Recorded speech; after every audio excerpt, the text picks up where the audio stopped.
Keris sejuta umat, keris berdapur brojol. Pada kesempatan kali ini, kita bahas keris sejuta umat. Keris berdapur brojol mendapat gelar dan julukan ini. Mengapa? Inilah uniknya misteri filosofi keris brojol yang memiliki gelar keris sejuta umat. Tidak dipungkiri setiap keris memiliki makna yang berbeda akan tetapi saling berkaitan satu sama lain.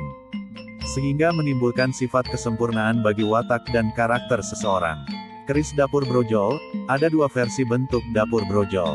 Pertama, panjang bilahnya hanya sekitar 15-19 cm, bilahnya tipis, rata dan biasanya merupakan keris kuno. Pejetan yang ada di bagian pangkal bilah hanya samar-samar saja. Gandiknya polos dan tipis. Kadang-kadang memakai gonjo iras.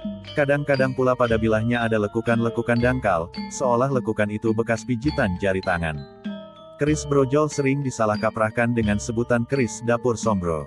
Padahal Sombro adalah nama empu wanita dari zaman Pajajaran. Kebetulan keris dapur brojol ini memang sama bentuknya dengan keris-keris buatan Nyi Sombro, bedanya keris Sombro berbentuk patrem atau jimatan sebagai ciri khasnya. Jenis dapur brojol yang kedua, ukuran panjang bilahnya sama dengan keris biasa, sekitar 30-35 cm. Gandiknya polos, pakai pejetan. Keris ini tanpa tikel alis dan tanpa ricikan lainnya. Keris pusaka brojol merupakan salah satu jenis keris yang dipercaya dapat mempelancar lahirnya cabang bayi sehingga tidak heran keris brojol ini sering digunakan dan dimiliki oleh orang yang berprofesi menjadi dukun bayi atau paraji. Namun, pada kenyataannya tidak hanya para dukun bayi saja yang memiliki keris pusaka brojol ini, melainkan banyak orang di luar profesi tersebut yang memiliki keris pusaka ini walaupun pada dasarnya mereka bukan seorang dukun bayi. Keris ini memiliki dapur yang lurus sebagai simbol telah mendapatkan jalan keluar bagi sebuah permasalahan. Keris berbentuk lurus dengan ujung yang runcing menggambarkan jalan kehidupan yang lurus, terlepas dari segala masalah dan mampu menjalani kehidupan selanjutnya tanpa halangan. Sama halnya seperti keris pusaka pada umumnya, keris brojol juga merupakan salah satu karya buatan yang mempunyai kekuatan spiritual terutama dalam bentuk ajaran-ajaran hidup. Brojol memang identik dengan kelahiran jabang bayi di dalam perut. Keris berdapur brojol merupakan simbol dari kelahiran bayi bukan sebagai proses kelahiran itu sendiri melainkan ditujukan pada kesucian jabang bayi yang baru saja dilahirkan yaitu sebagai fitrah manusia. Mengenai fitrah yang diberikan Tuhan pada manusia, bagi manusia yang masih sadar akan eksistensi kemanusiaannya, tentu ia tidak mau merendahkan derajatnya, ia bahkan akan selalu berusaha untuk mempertahankan fitrah kemanusiaannya. Dalam serat Wulangreh Tembang Durmo, dipun sami ambanting sariraniro, cegah dahar lan guling, darapon sudo, nepsu kang ngambro ambro, reremo ing tiasireki, dari sabarang karsaniro lestari, artinya, lakukanlah prihatin, janganlah terlalu banyak makan dan terlalu banyak tidur, agar nafsu yang menyala-nyala dapat berkurang dan hati menjadi tenteram.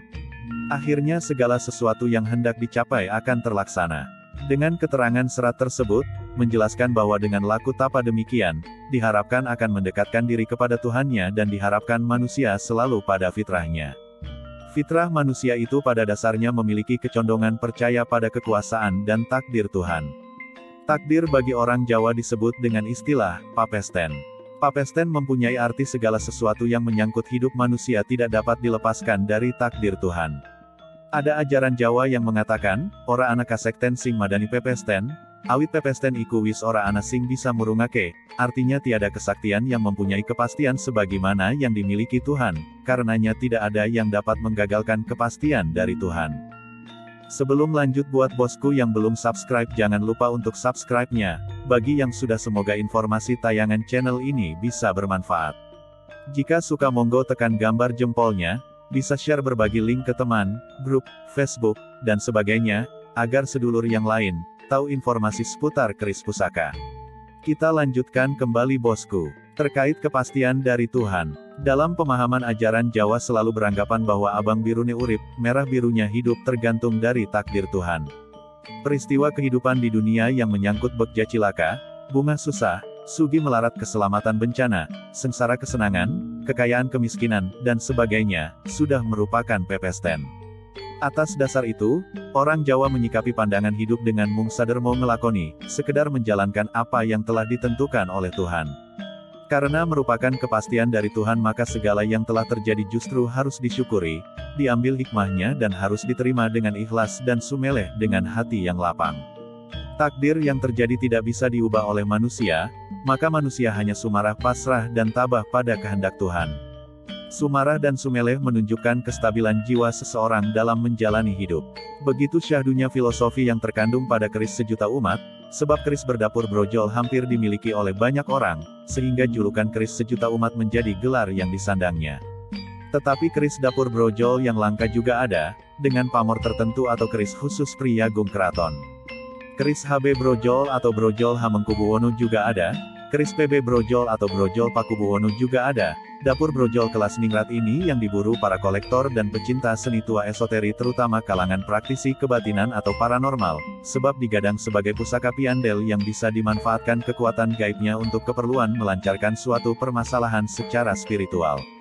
Demikian sekilas menguak tentang keris brojol keris sejuta umat.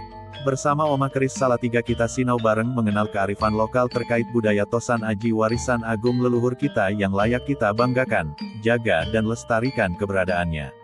Salam budaya Tosan Aji dari Oma Keris Salatiga. Rahayu.